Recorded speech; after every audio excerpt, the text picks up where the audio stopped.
Big dog. All right, what's up, guys? Welcome back to another video. We're finally going to talk about it. My E30 tune that I have from Phereable, and see how it is, how I like it, how it functions, and everything else in between. And then also, I don't know if you guys can see it, but I got an external mic, little mic that I hooked onto the GoPro. I'm hoping that the quality of sound changes for the better, not for the worst. So we won't know until I edit the video. So much wheel spin, bro. I need to remember to like chill when I'm in second gear. Okay, dude, I forget that this car boogies down low because of all the stupid torque that it has. Look, if you guys are new to the channel and you guys just happen to be scrolling through YouTube through recommendations, welcome. This is my 2020 Honda Civic Si.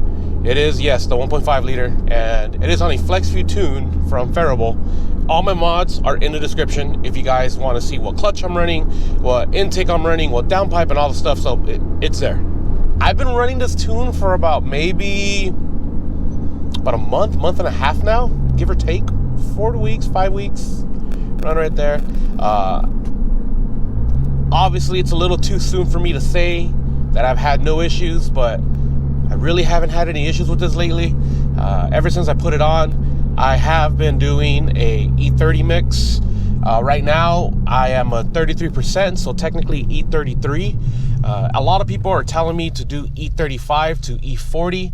It's not really a necessity for me right now to like do the math the right way and squeeze out that extra 5% ethanol for me, because this,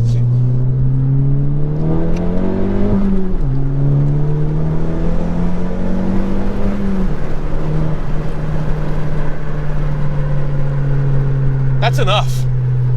It's not near fast where I thought it would be, but that's enough.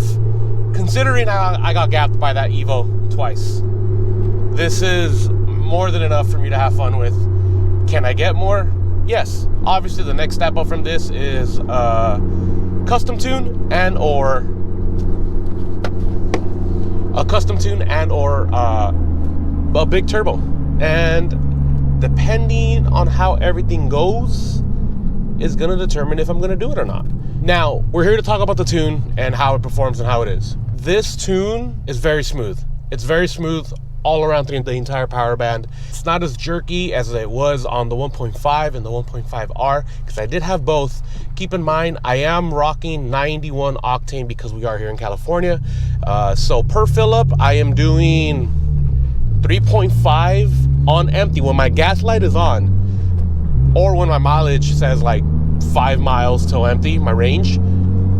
It's just how it is. I don't wait till it's 5 miles. I literally, it's just how the day-to-day basis. And after work, I'll go fill up, and I do about 3.5, give or take, gallons of E, and then the rest I fill up with 91. The nice thing about this is, because of all the gas prices have been really high here in California, or I guess in general, I've been going to like a different station for 91. So for example, because it's a flex fuel tune, you don't have to be running a blend the entire time. You could go back to 91 with this flex fuel kit and with this flex fuel tune. The kit that I am rocking, it is the PRL Flex Fuel Kit. I got this used, so I got it secondhand off of my boy Andrew.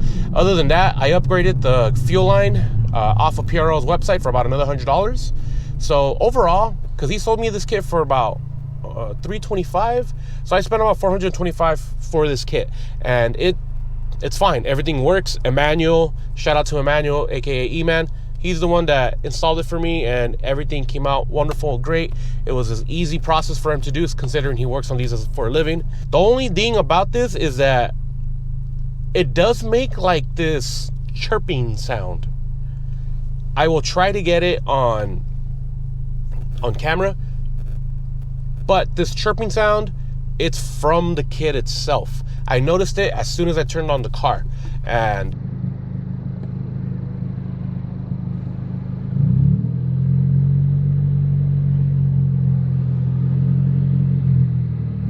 when I did that, I was like, oh, did I mess something up, or did something go wrong? It's like, no, I looked it up. It's It's what the PRL Flex Fuel Kit does, or I guess you can say Flex Fuel Kits in general. Now, is it loud and obnoxious? Hell no, because I have a loud exhaust. My car's loud as it is already, so I can't really feel it, or I can't really hear it is what I should say. But the power is there when I need it. When I need a downshift, it's there. When I red light it, it's there.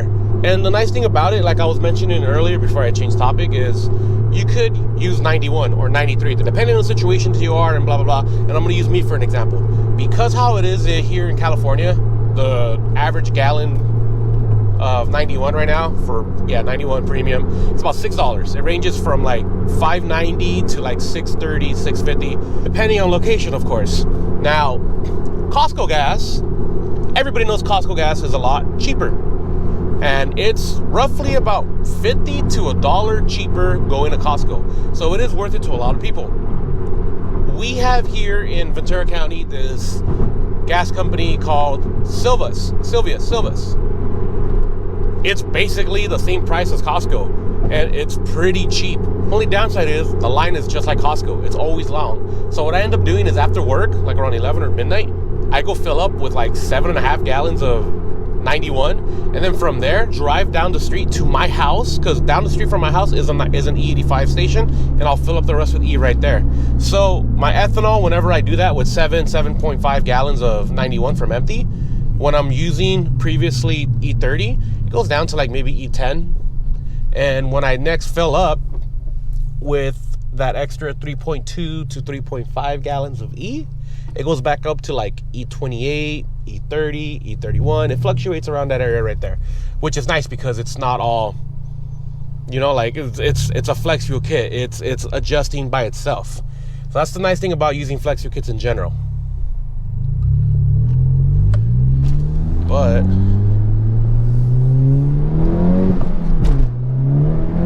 that's all wheel spin. And I didn't even go that quick, but that's all wheel spin right there. This car definitely boogies, and it surprises me of what this car can do. Now, again, back to the, is it fast? No, it is nowhere near fast as where I thought it would be.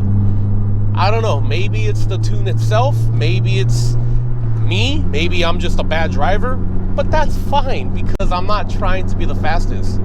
But at any given time,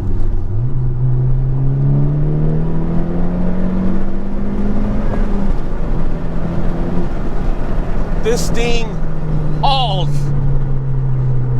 My wife is not used to this. She drives a stock hatchback 2018. Yes, it's the turbo model, but she just drives that. Recently, after all the car rentals that she's been, if you guys know if you guys know what I'm talking about, the cars that she's been driving do not move like this. So whenever I do a pull in this car, it throws her back in her seat. She's just like, it's quite entertaining to see. Even like friends and family, whenever I give them a ride in this car, they don't expect it to move how it is right now. I have not dynoed this car at all. Actually, let me rephrase that. I have not dynoed this car with this tune. On my previous tune, on the 1.5R, this car dynoed at 240 wheel horsepower and 300 foot-pounds of torque on 91 with a gallon of E85 to help with the knock control. And that's without the flex fuel kit.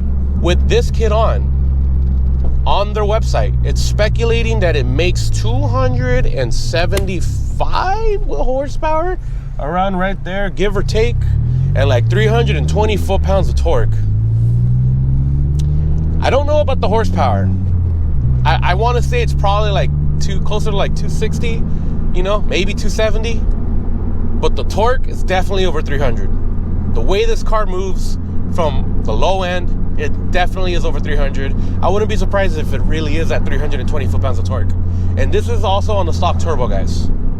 This is the downside about driving a low cart. Gotta go at an angle, big dog. And yes, it is highly recommended to get a custom tune. Why haven't I got a custom tune yet? Because I have my own reasons. I wanted to try out how this one is because everybody says that the Phereable 2.5 Flex Fuel tune is great, which it is. I haven't had any issues with it. It's awesome. A lot of people are saying that I should have gone with TSP. A lot of people are saying I should have gone straight to flex, to custom tuning. Look, if I decide to go custom tuning, I am gonna go with D-Rob. I already told myself I'm gonna be going with Derek Robinson, and I would just be doing a custom E-tune online, which I don't mind.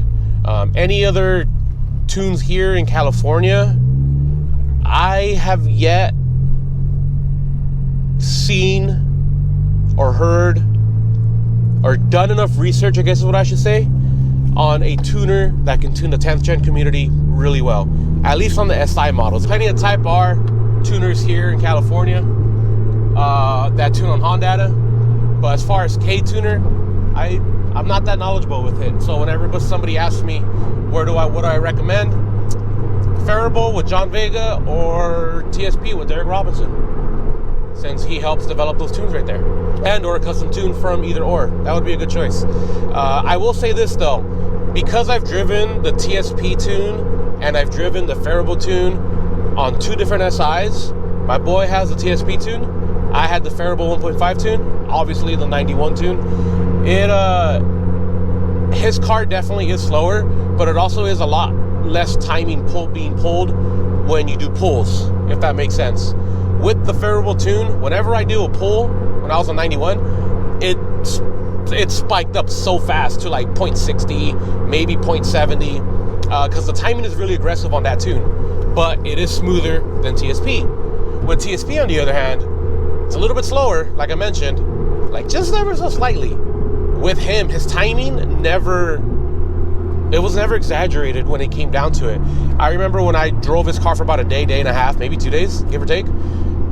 I did pull after pull after pull, and I never passed 0.55. Same thing with Honda on Power Metrics, because Power Metrics tune from Honda is based off of California. They tune their cars on 91. The timing being pulled from those cars, it's not that bad. It's actually really good. Alex, El Pinche 97, when he had the Power Metrics tune, his timing, his knock control was good. He didn't have any issues with it. He didn't have to put E85 on it. But when he switched to the Phereable 1.5R tune, his knock control went up by a lot, you know? So it is to say that Phereable is faster, but timing is a lot more aggressive, and that plays a huge part, because once my knock control starts going up, I lose power.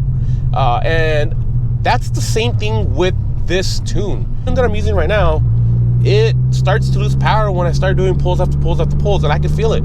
It doesn't pull as hard as it does on the high end. Now, one thing that I will say is that the tune itself fluctuates from the PSI depending on the throttle response and depending on what gear that you have it in. So when you floor it in first gear, you're not going to get 26 PSI. I think the most I've seen was like 21, give or take, and this is on map 3. Keep in mind, Phereable has 3 maps. I'll actually do a pull right now so I can see where it's at. And when I do a pull on map 2, I think the most I've seen is like 23. It's not until I get to 3rd gear and 4th gear where I see 25, 26. And obviously it depends on the elevation, atmosphere, temperature, you know, and everything else in between when it comes to that. And anybody can tell you right now that, yeah, a custom tune is going to be better. 100%. Custom tune is always better. This is just an off-the-shelf tune that goes according to the mods that I have for the car, but it doesn't go according to my car. Does that make sense? And I have been dailying it on map 3. I don't bother going to map 1 and 2 anymore, knowing that I have the clutch to support the power. What clutch am I running? Okay, because some of you guys don't like reading the description or don't understand. It's the Type R Retrofit clutch. So it's, if not, one of the best clutches out there for this car or for this platform in general. I'm not worried about the clutch slipping. I'm worried about the transmission braking from all this torque that it's pushing. But so long as I ease into it, so long as I baby it, and so long as I don't drive it aggressive, because I don't drive it like I stole it, I'll be fine. And that's another thing you guys got to worry about too. More PSI, more power, more, I guess you can say, aggressive fuel. The Flex Fuel tune. Head studs are probably going to start warping soon. Or I guess you can say lifting is what I should say. And these L series are notorious to needing a head gasket and or warping gaskets or pulling head studs or whatever the case would be, because the amount of power that it's pushing. These L series are torquey from the stock turbo. So ironically, it's recommended to get an upgraded turbo to balance out that torque curve, or a custom tune. But second gear pull,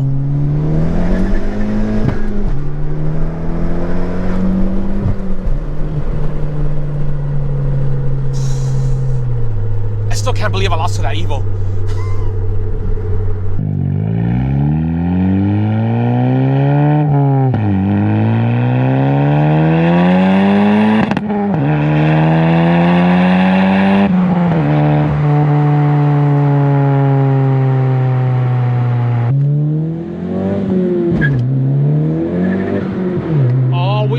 Baby.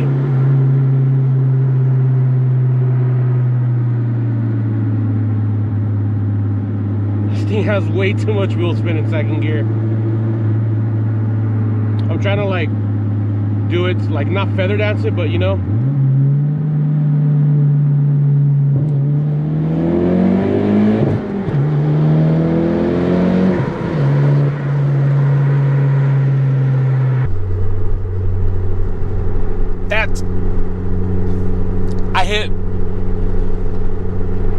I hit the speed limit real quick. I can tell you that right there. I'm not gonna tell you how fast I was going, but I almost maxed out third gear. That was like a 30 roll, 35 roll in second gear. Wheel spin. Now, new tires will probably be helpful with that. But right now I'm at 0.52 knock control. I'm looking at it right now.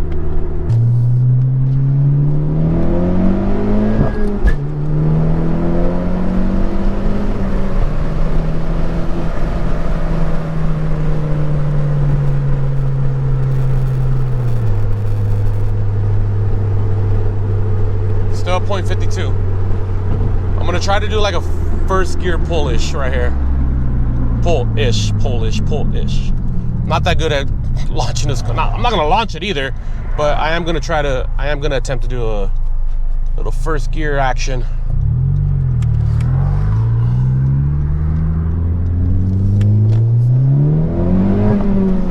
That was slow. Whew, that was wheel spin. All of that was wheel spin right there. Oh my God.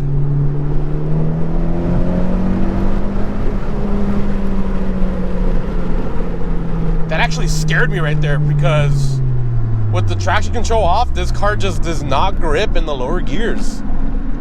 This is fun. This is really fun. Yeah, but that's the tune right there. Like, it definitely woke up the car. It is a whole different beast, but do have a lot of pros and cons to it. Pros: car reacts really good to E30. It definitely likes it. The car knows what it wants, especially with this E30 tune, or I guess you can say Flex Fuel tune in general.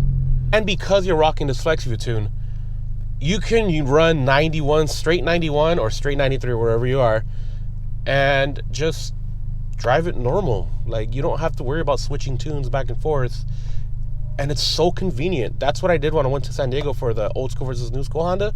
I had E30 in the car when I was here, and then over there I ended up just filling up with 91, and then I just drove it back. It was fine. Nothing bad happened. The knock control went up a little bit, but I mean, I wasn't doing pulls. I was just driving it normally, so I wasn't really worried about that right there. Now the cons, they're actually heavier than you would expect. You can pop your head gasket. Your head studs can lift. You could probably blow a rod in the engine. These cars are not the best for making power. It's been proven time and time. I'm not saying that they're bad. I'm just saying they're not the best. So if you're trying to shoot for something high end, it's probably not the right platform for you. That's just the motor cons. Transmission cons. Obviously, your clutch is going to slip. If you are on a stock clutch, your clutch will eventually slip. I don't care if you said you've been running it for 50,000 miles, it's going to slip eventually if you are still on stock clutch doing a Flex Fuel tune, especially pushing 26 PSI and over 300 foot-pounds of torque.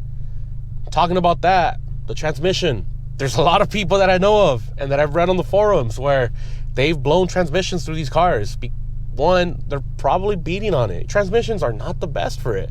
Now, there are people that are still running the transmission, but they're also probably babying it more than somebody else. Me, on the other hand, I really take care of my car. I do the oil changes on time. I've already swapped out the transmission fluid already. I've done the brakes already. Like, I've done everything. All the maintenance that needs to be done to this car has already been done according to the timeline. I don't go more than 5,000 miles on the oil change. I don't go more than, I think I did my transmission fluid at 25,000 miles. Now I'm gonna do it again at 50,000 miles. So I really take care of these. So I try my best to do the basic maintenance so that I don't have any of those issues. I don't launch the car. I don't shift it hard. I rarely do pulls. I only do pulls on camera for you guys, and or when I just wanna do a random pull out of nowhere. So I feel like I've had the better luck of the draw with these cars compared to other people, but at the same time, I can't risk having this car just randomly break down on me because I wanted to do a pull. You know, I drive about 50 to 60 miles a day for work, so there and back 5 days a week, so I kind of need to make sure I have something reliable. That's why I was also hesitant on doing the Flex Fuel tune, but so long as I am not early boosting, I'm not really worried about the head studs lifting. And if they do, oh well, it comes with the territory of doing stuff to your car. You cannot expect the reliability with modifications done to specific platforms. I'm not saying all platforms, I'm saying specific platforms, aka this one, and not have to worry about the head studs, the gasket, the transmission, the clutch, and everything else in between. So long as you know what you're getting yourself into, and so long as you know what to expect, you're not going to get blindsided with a random unexpected repair. So I'm not saying it's going to happen, but you just don't know. But anyways, guys, what's next for this car? Honestly, big turbo. I'm probably going to do it by my birthday, but a lot of people are already telling me just stop bothering with this platform and just go straight to an FK8, which I have thought about before, because in terms of reliability, an FK8 pushing power is a lot more reliable than the SI pushing power. I don't know. It all depends. I'm not really too worried about the MPG anymore because of how much closer I am driving to work. I cut my commute in half after I got this job last year, so it's a huge plus. And I don't know. I have been thinking about going to an FK8. I have been thinking about going to an 8th gen. I have been thinking about trying out the 9th gen. I don't know. Would I ever do it? Probably. I don't know. It just depends. Like I said, I wouldn't do something unless I get a really good deal on something. March 21st, I'm going to be turning 30, so your boy's going to be in the dirty 30s. Again, if I happen to see something that I like, that makes sense to me, I might do it for me. So we shall see. And then also FL5, the new Type R, the 2023 Type R, out of the question. There's just no way in hell that I'm going to be able to put $65,000 for a Civic. So for a Type R, I know it's a Type R, not a Civic, but you know what I mean. Anyways, guys, that's going to be it for today's video. I really hope you guys enjoyed it. I know it's a little longer than expected, but with these type of videos, when I do drive arounds and talk about the car, I can't really squeeze it in 10 minutes. Like, there's just too much to talk about and too much to explain. So sometimes a 20-some plus minute video is necessary. So anyways, I'll see you guys in another one. Thank you all for watching. You guys have a good day. Peace.